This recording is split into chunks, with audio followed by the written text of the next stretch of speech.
Have you ever been in a group where you felt nervous to speak up, where even small mistakes made you anxious and you held back your thoughts? Now, imagine being in a team where you can say what you truly think, make mistakes, and still feel respected.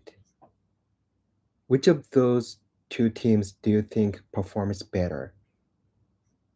Between 2012 and 2014, Google ran a research project called Project Aristotle.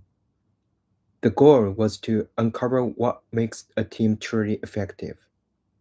They studied around 180 teams and analyzed more than 250 different factors, everything from personality traits and experience to leadership and communication styles.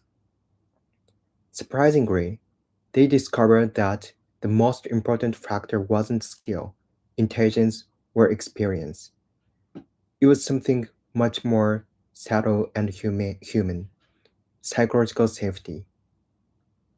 In simple terms, psychological safety is the feeling that you can express yourself without fear of embarrassment or punishment. It's the it's the trust that lets people speak up, take risks, and learn from mistakes. Google found that psychological safety was the strongest predictor of team performance, even more than clarity, structure, or reliability.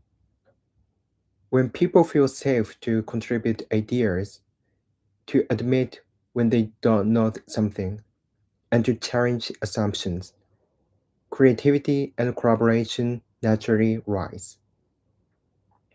This finding might sound both surprising and obvious at the same time.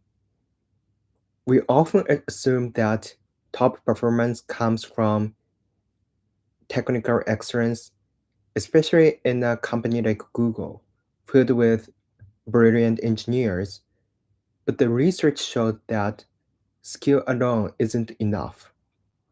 Without an environment of trust and openness, even the smartest people hold back.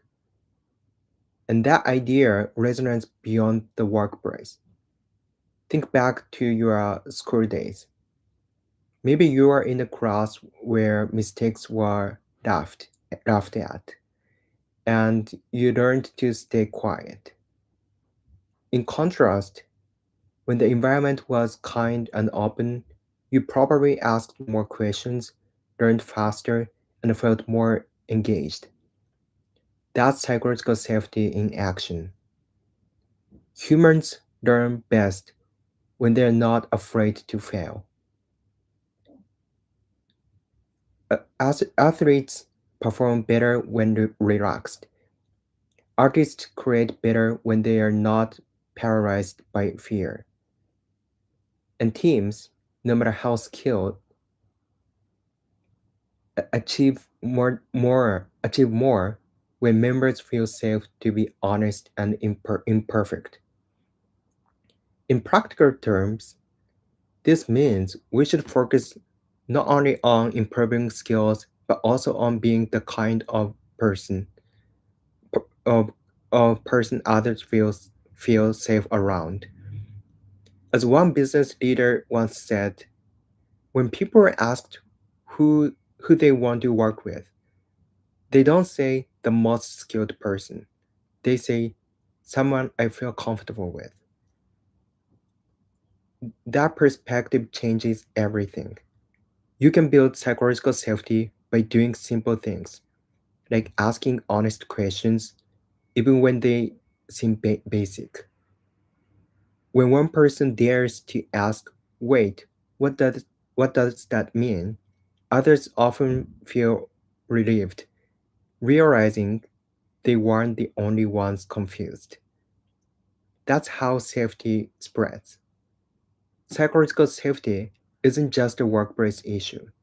It's something that matters in families, classrooms, friendships, everywhere people connect.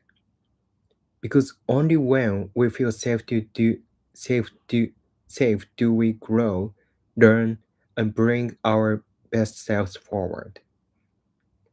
If this talk made you reflect, consider subscribing for more thoughtful conversations.